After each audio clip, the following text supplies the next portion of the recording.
Hello students, welcome to our channel science zone by Usha चल।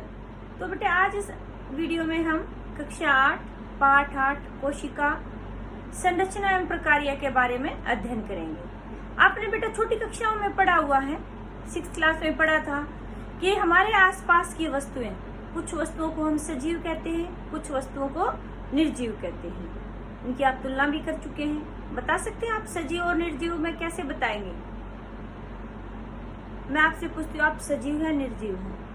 कोई कह रहा है सजीव है, कोई कह रहा है निर्जीव है। तो सजीव मतलब किस गुणों के आधार पर आप कह सकते हैं कि कोई चीज सजीव है या निर्जीव है? पहली बात, जो वस्तु सांस लेती है वो क्या होगी? सजीव। जो वस्तु सांस नहीं लेती वो क्या होगी? निर्जीव। तो हम सांस लेते हैं, पेड़ पौधे भी सांस लेते हैं, तो हम क्या हो गए? सजीव। और जो सांस नहीं लेते वो क्या हो गए? निर्जीव। जैसे आपकी कॉपी है, पेन है, चौक है, ब्लैक बोर्ड है, बेंच जिस पर आप बैठे हुए हैं, ये सब क्या है? निर्जीव है। दूसरी पहचान आप किससे करेंगे कि सजीवों में वृद्धि होती है, निर्जीवों में वृद्धि नहीं होती है। जैसे आप बिल्कुल छोटे से थे, आप बच्चा पैदा होता है बिल्कुल छोटा सा होता है, फिर धीरे धीरे वृद्धि होती है, वो बड़ा हो जाता है। ऐसे ही आप पौधा उगाते हो, बीज उगाते हो, बीज से छोटा पौधा उगता है और फिर वो बड़ा पेड़ बन जाता है, वृद्धि हो रही है।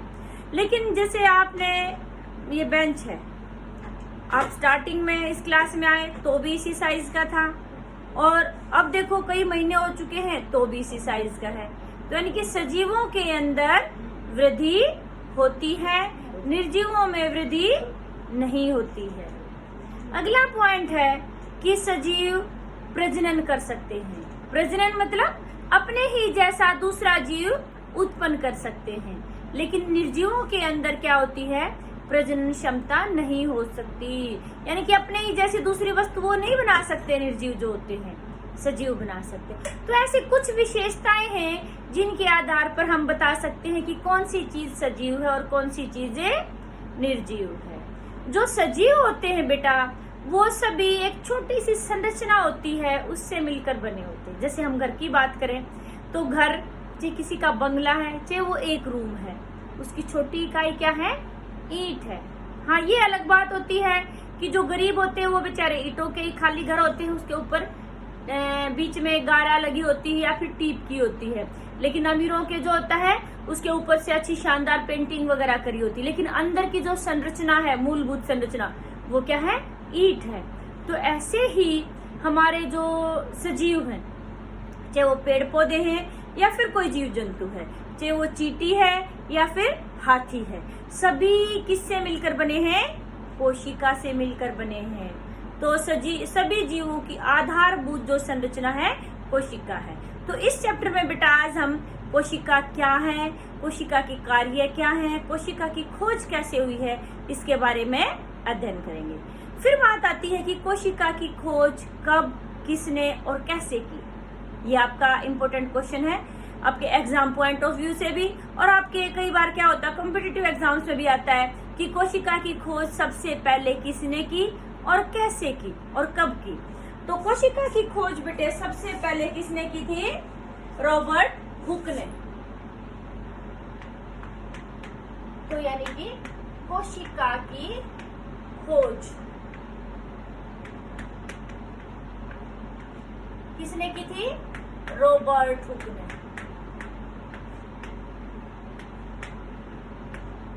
कब की थी? 1665 में। ठीक है। और कैसे की थी? जो रॉबर्ट हुक थे बेटे, वो क्या कर रहे थे? खुद के बनाए सूक्ष्मदर्शी के नीचे, पहले इतने अच्छे सूक्ष्मदर्शी नहीं थे जैसे आजकल हैं। आजकल तो बहुत ही पावरफुल है, हम छोटी सी चीज का भी बिल्कुल डिटेल से अध्ययन, विस्तृत रूप से अध्ययन कर सकते हैं। तो उस समय क्या था? रॉबर्ट हुक ने अपना खुद का बनाया हुआ सूक्ष्मदर्शी से पेड़ की छाल की पतली सी स्लाइस काटी। पेड़ की छाल को क्या कहते? कॉर्क। अब आप सबको पता है, छोटी क्लासेस में बताया था ये बात आपको, कि जो पेड़ की जो छाल होती है, जिसको आम भाषा में पेड़ का बक्कल का, जैसे आपने देखा होगा नीम की जो बक्कल होता है उतरता रहता है, कई लोग उसको घिसा करके जहां फुंसी वगैरह होती है उस पर भी लगा देते, क्योंकि नीम औषधीय पौधा है। तो जो नीम की जो कॉर्क है, जिसको हम बार्क, कॉर्क या पेड़ की छाल कहते हैं, उसकी कोशिकाएं कैसी होती है?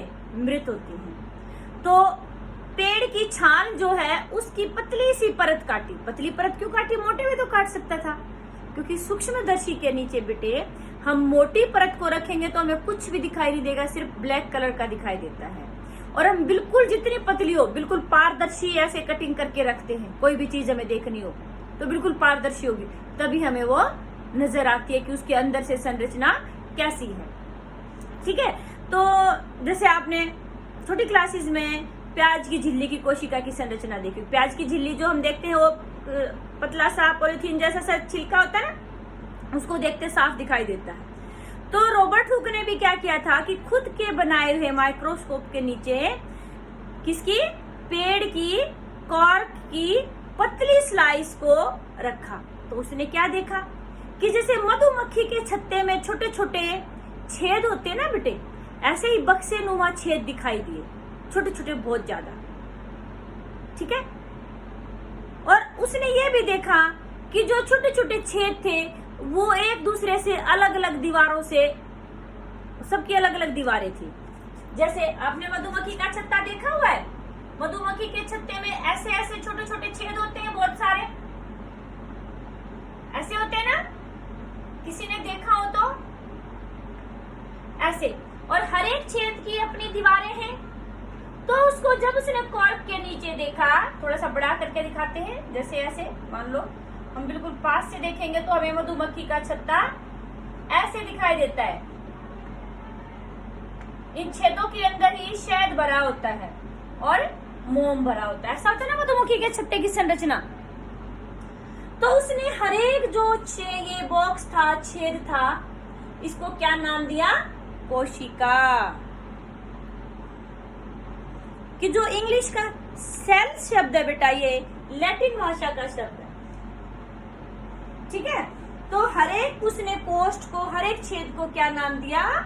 कोशिका नाम दिया। अभी मैंने आपको बताया था कि रॉबर्ट हुक ने कोशिका की जो खोज की थी, कैसी कोशिका की थी? मृत कोशिका की सबसे पहले। क्यों? क्योंकि अभी मैंने कहा कि पेड़ की छाल से उसने स्लाइस बनाई थी, और पेड़ की छाल कैसी होती है? मृत कोशिकाओं की। तो रॉबर्ट हुक ने जो कोशिका की खोज की थी वो कैसी कोशिका थी बेटे? मृत कोशिका। उसके बाद लगभग 150 वर्षों तक कोशिका के बारे में अधिक जानकारी नहीं हुई। उसके बाद फिर अधिक आवर्धन क्षमता वाले सूक्ष्मदर्शी का आविष्कार हुआ, और उसके बाद फिर जैसे आजकल तो हमें कोशिका के बारे में विस्तृत जानकारी है। आवर्धित जो थी कोशिका हमारी, मतलब जो आवर्धित सूक्ष्मदर्शी का जब विकास हुआ तो हमें कोशिका के विभिन्न भागों के बारे में विस्तृत रूप से पता चल सका। ठीक है, फिर आगे बात आती है कि भी कोशिका होती क्या है। हमें परिभाषा बतानी आ जाए तो हम क्या कहेंगे कि कोशिका क्या होती है।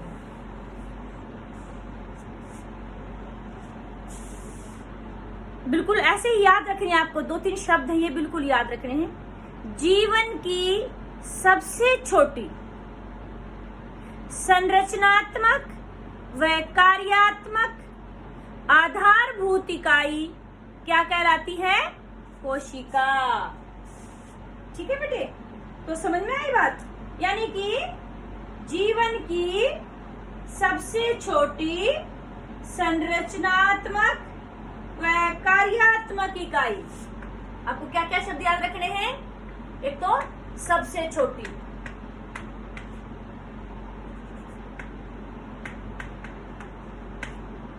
कैसी? संरचनात्मक,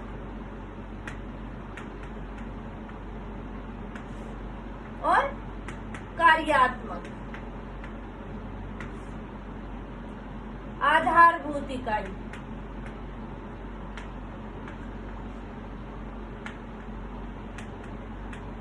क्या कहलाती है? कोशिका। ठीक है, अब बात आती है कि कोशिका को जीवन की संरचनात्मक व कार्यात्मक इकाई क्यों कहते हैं बेटे? अब देखो बेटे, सभी जीव एक जैसे नहीं होते। कोई जीव एक कोशिका से भी बना है, कोई जीव बहुकोशिका, एक से ज्यादा कोशिकाओं से भी बने हुए हैं। लेकिन सभी जीव अपने कार्य को सुचारू रूप से कर रहे हैं। अब एक कोशिकीय जीव भी अपने सारे कार्य कर रहा है, सारी जैव प्रक्रियाएं उसके अंदर होती हैं, वृद्धि भी होती है, जनन भी होता है, श्वसन भी होता है, पोषण भी होता है, सारे कार्य होते हैं। तो इसका मतलब एक कोशिका भी सभी कार्यों को सुचारू रूप से कर सकती है। तो इसीलिए कोशिका क्या होगी? जीवन की कार्यात्मक इकाई। और अभी मैंने कहा था कि सभी जीवों का शरीर कोशिका से मिलकर बना है, तो इसलिए कोशिका कैसी होगी? संरचनात्मक इकाई। तो ठीक है बेटे, आपसे ये पूछा जा सकता है कि भाई जो कोशिका है जीवन की संरचनात्मक व कार्यात्मक इकाई क्यों कहलाती है?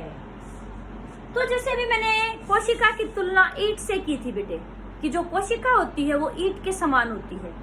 जैसे भवन बनाने में ईंट का अहम रोल होता है, ईंटों का प्रयोग किया जाता है, ऐसे ही शरीर बनाने में किसका प्रयोग होता है? कोशिकाओं का प्रयोग होता है।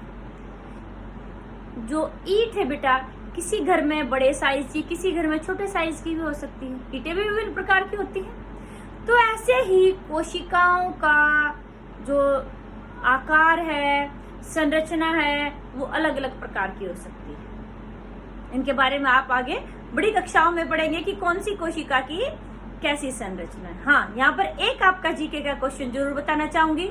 आपसे पूछ लिया जाए, हमारे शरीर की सबसे बड़ी कोशिका कौन सी है? तंत्रिका कोशिका। तंत्रिका कोशिका को क्या बोलते हैं? न्यूरॉन बोलते हैं। तो हमारे शरीर की सबसे बड़ी कोशिका कौन सी होगी? तंत्रिका कोशिका। उसका दूसरा नाम क्या है? न्यूरॉन। ठीक है बेटे, तो फिर आगे बात आती है कि अभी हमने कहा कि वे जो कोशिका होती है वो बहुत बड़े आकार की भी हो सकती है, बहुत छोटे आकार की भी हो सकती है। कोशिकाओं को हम सूक्ष्मदर्शी की सहायता से देख सकते हैं। अब कोई कोशिका ऐसी बता सकते हो कि जो एक ही कोशिका, मतलब बड़े आकार की हम बगैर सूक्ष्मदर्शी से देख सकते हैं? मुर्गी का अंडा, एक कोशिका, बाद में उसमें वृद्धि होके जीव वो चूजा बनता है और फिर बड़े मुर्गी बन जाता है। स्टार्टिंग में जो मुर्गी का अंडा वो कैसा है बेटे? एक कोशिकीय है। ठीक है, तो फिर आगे बात आती है बेटे कि जो संख्या, क्या सभी जीवों के अंदर कोशिकाओं की संख्या समान होती है या अलग अलग होती है? कोशिकाओं की संख्या के आधार पर जीव दो प्रकार के होते हैं।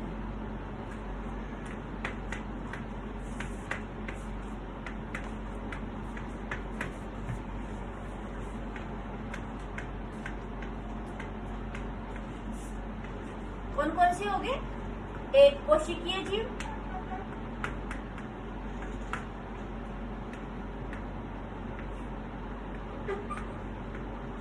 और बहुकोशिकीय जीव।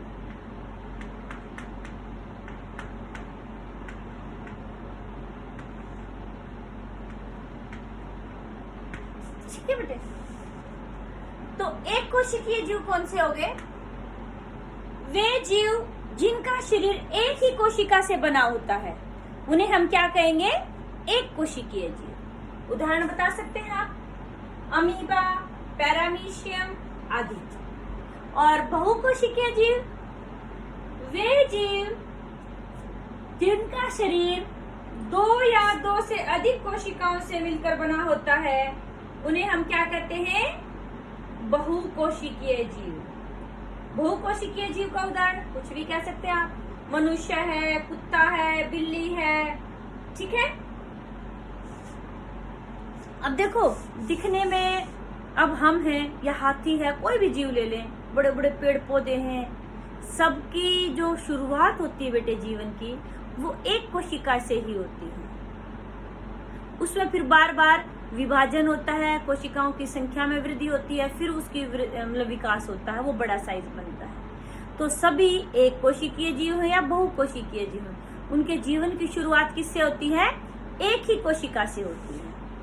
ठीक है, तो फिर आगे बात आती है हमारी कि भाई जो एक कोशिकीय जीव, अभी मैंने जैसे आपको बोला था कि भाई उनके अंदर भी शरीर की सभी क्रियाएं होती हैं। इसीलिए कोशिका को हमने क्या बोला था?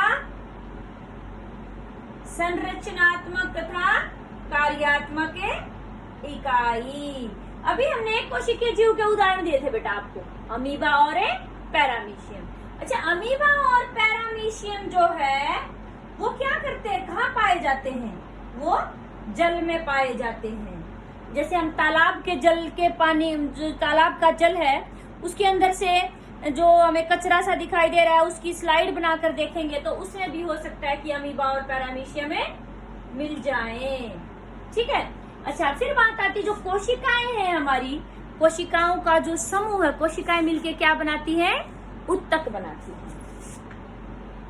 सबसे छोटी इकाई होगी हमारी कोशिका। कोशिका मिलके क्या बनाया? उत्तक। उत्तक मिलके क्या बनाया? अंग। और अंगों ने मिलके क्या बनाया? शरीर। तो इस तरह से जीवन की संरचना होती है। कोई भी बहुकोशिकीय जीव है उसकी संरचना होती है। अभी हम अमीबा की बात कर रहे थे बेटे, तो अभी मैंने कहा था कि तालाब के अंदर भी हम देख सकते हैं।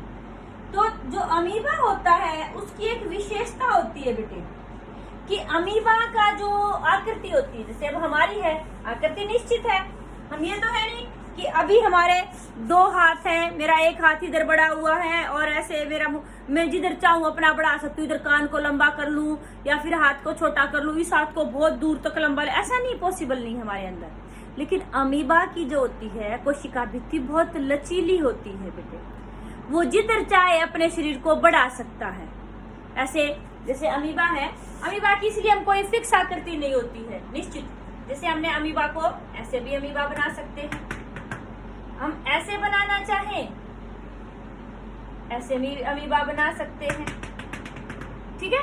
तो अमीबा अपनी आकृति को बदलता रहता है। तो बाहर की तरफ जो ऐसे ये उभार से निकलते हैं, इनको क्या बोलते हैं? पादाब। आपसे पूछा जाए पादाब क्या होते हैं? अमीबा अपनी आकृति बदलता रहता है, उसमें बाहर की तरफ जो उभार निकलते हैं अमीबा की संरचना में, जो शाखित प्रवर्ध होते हैं, तो उन्हें हम क्या कहते हैं? पादाब कहते हैं। और इन्हीं पादाब की सहायता से अमीबा क्या करता है बेटे? गति भी करता है और भोजन भी ग्रहण करता है। तो पादाब का कार्य क्या हो गया? अमीबा को गति भी करवाना और अमीबा को भोजन भी प्रदान करना। ठीक है। और आगे आता है कि भी जो हमारा रक्त है उसके अंदर कौन कौन सी कोशिकाएं पाई जाती हैं? मनुष्य के रक्त में पाई जाने वाली, जैसे अब हमने कहा था कि भी हमारे रक्त में क्या क्या पाई जाती हैं?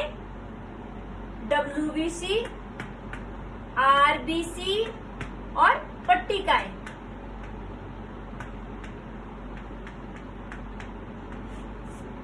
श्वेत रक्त कोशिका, WBC को क्या कहते हैं? White blood cell. श्वेत रक्त कोशिका और लाल रक्त कोशिका, ये 3 तरह की कोशिकाएं पाई जाती हैं। जो लाल रक्त कोशिका है बेटे, उनकी आकृति फिक्स होती है, पट्टिकाओं की भी। हमारे रक्त में पाई जाने वाली श्वेत रक्त कोशिकाएं भी अपनी संरचना को बदल सकती हैं। इनकी आकृति भी जो है वो फिक्स नहीं होती है। ठीक है। तो देखो हमारे जो पृथ्वी है इसके ऊपर कितने लाख प्रकार के जीव हैं, तो सबकी आकृति, उसके अंदर जो कोशिकाएं पाई जाती हैं वो सबकी एक जैसी नहीं होती हैं। अब जैसे देखिए आपकी जो आपके शरीर में, देखिए हमारे शरीर में जो पाई जाती है, हमारे शरीर की कुछ कोशिकाओं का प्रकार देख लेते हैं। आपकी NCERT बुक में भी दिया हुआ है। जो लाल रक्त कोशिकाएं होती है बेटे, ऐसे प्लेट जैसी सी और बीच में से जैसे बालूशाही होती है, दोनों तरफ से ऐसे अंगूठा से मतलब दबी हुई होती है, गोल होती है वैसे तो, और ऊपर और नीचे से दबी होती है। तो बालूशाही जैसी संरचना होती है हमारी लाल रक्त कोशिकाओं की। ठीक है। और हमारी तंत्रिका कोशिका कैसी होती है? तंत्रिका कोशिका तो जैसे ऐसे छड़नुमा सी होती है।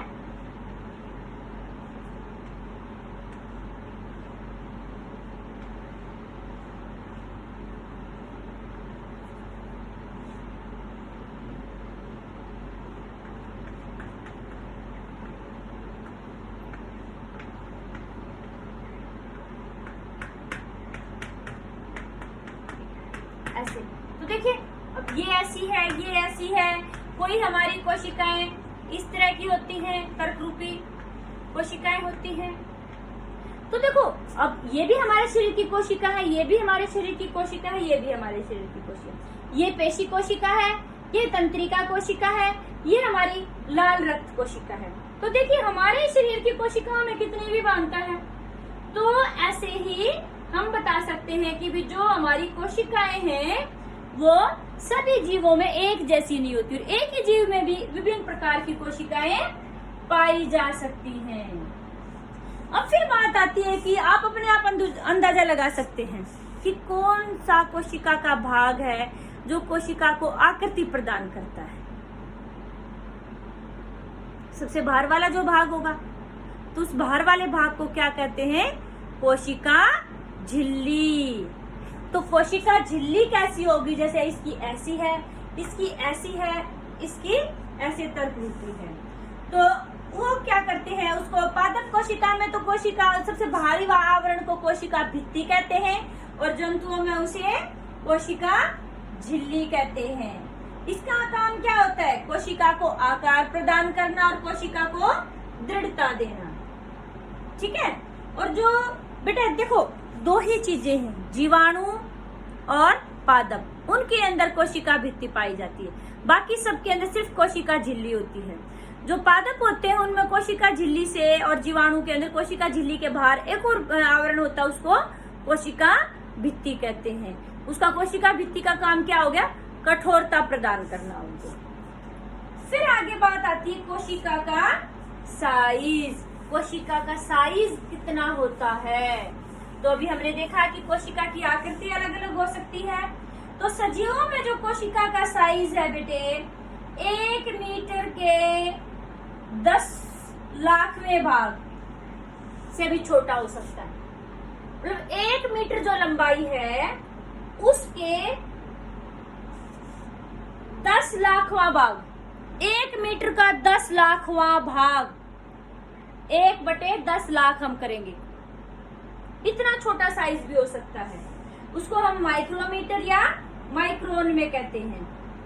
और कुछ सेंटीमीटर की भी लंबाई हो सकती है। लेकिन अधिकतर जो कोशिकाएं हैं बेटे वो कैसी होती हैं? सूक्ष्मदर्शीय होती हैं, यानी कि साइज में बहुत छोटी होती, जिनको हम सूक्ष्मदर्शी की सहायता से देखते हैं, उनको हम नग्न आंखों से नहीं देख सकते। ठीक है। सबसे छोटी कोशिका का साइज कितना है? 0.1 से 0.5 माइक्रोमीटर। ये जैसा आप याद रखें ना UN जैसा, तो ये क्या होता है? माइक्रोमीटर। ये ऐसे लिखा मिले ना बेटा, ऐसे करके ऐसे, तो ये क्या होता है? माइक्रोमीटर। ठीक है। इतना है जो कि जीवाणु कोशिका है। तो सबसे छोटी कोशिका कौन सी है? जीवाणु कोशिका। उसका साइज कितना है? 0.1 से 0.5 माइक्रोमीटर। और सबसे बड़ी कोशिका कौन सी है? शुतुरमुर्ग का अंडा। ये आपके जीके के क्वेश्चन है बेटे। शुतुरमुर्ग का अंडा ये सबसे बड़ी हमारी कोशिका है, जिसका साइज कितना है? 170 mm गुना में 130 mm। 170 मिलीमीटर से 130 मिलीमीटर, इसमें लंबाई चौड़ाई ये गुना कर रखी है, इसके बराबर होता है। तो यानी कि अब एक बात बताइए,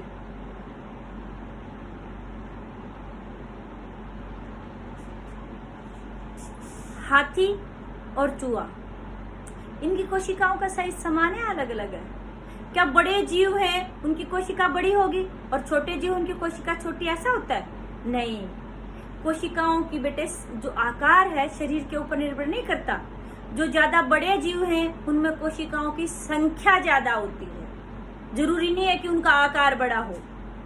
तो इसलिए हम कभी भी जीव के शरीर के आधार पर ये नहीं कह सकते कि भी उसकी कोशिका कैसे आकार की होगी, वो बड़ी होगी या छोटी होगी। जैसे अब तंत्रिका कोशिकाएं हाथी व चूहे दोनों में ही लंबी होती हैं और शाखान्वित होती है। अभी आपको दिखाते हैं तंत्रिका कोशिकाओं ऐसे छड़ी जैसी सिर ऐसे बनाई हुई थी, तो वो दोनों में ही लंबी होती है। तंत्रिका कोशिका का कार्य क्या होता है? संदेशों का स्थानांतरण करना। ठीक है बेटे, तो ये थी हमारी कि भी हमने पढ़ा कि भी कोशिका क्या होती है, कोशिका की खोज कैसे हुई है, कोशिका का आकार कैसा होता है, कोशिका का साइज कितना होता है, कोशिका की संख्या के आधार पर जीवों को क्या कहा जाता है, क्या सभी में संख्या समान होती है। तो आपको ये वीडियो अच्छी लगी तो शेयर और लाइक प्लीज जरूर करिए, और आपको कोई भी डाउट होती है बेटा तो आप कमेंट करके जरूर पूछिए। जिसने भी चैनल सब्सक्राइब नहीं किया है वो सबसे पहले चैनल को सब्सक्राइब जरूर करें। थैंक यू बेटा।